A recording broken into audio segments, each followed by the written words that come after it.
शृणुदेव प्रवक्ष्यामि कलौ सर्वेष्टसाधनम् मया तवैव स्नेहेनाप्यम्बास्तुतिः प्रकाश्यते।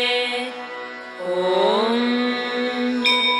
अस्य श्रीदुर्गा सप्तश्लोकी स्तोत्रमहामन्त्रस्य नारायण ऋषिः अनुष्टुप् छन्दः श्रीमहाकाली महालक्ष्मी महासरस्वत्यो देवताः श्रीजगदम्बा प्रीत्यर्थे पाठे विनियोगः।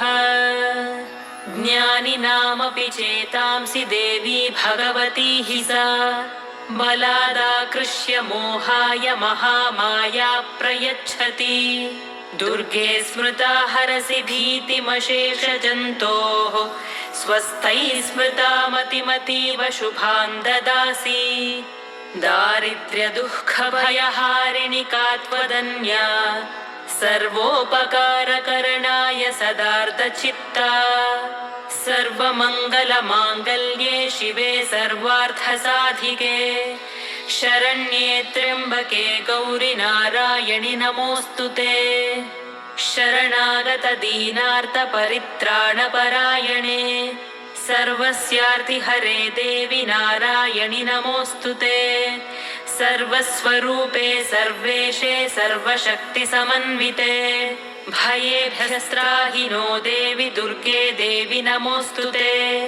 रोगानशेषानपहंसि तुष्टा हृष्टा तु कामान् सकलानभीष्टान्।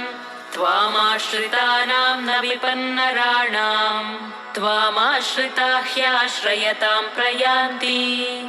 सर्वाबाधा प्रशमनं त्रैलोक्यस्याखिलेश्वरी एवमेव त्वया कार्यमस्मद्वैरिविनाशनम्।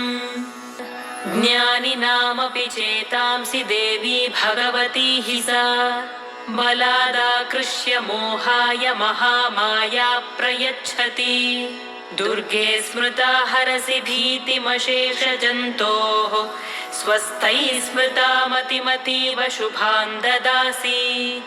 दारिद्र्यदुःखभयहारिणि का त्वदन्या सर्वोपकारकरणाय सदार्धचित्ता। सर्वमङ्गलमाङ्गल्ये शिवे सर्वार्थसाधिके शरण्ये त्र्यम्बके गौरि नारायणि नमोऽस्तुते। शरणागतदीनार्तपरित्राणपरायणे सर्वस्यार्तिहरे देवि नारायणि नमोऽस्तुते।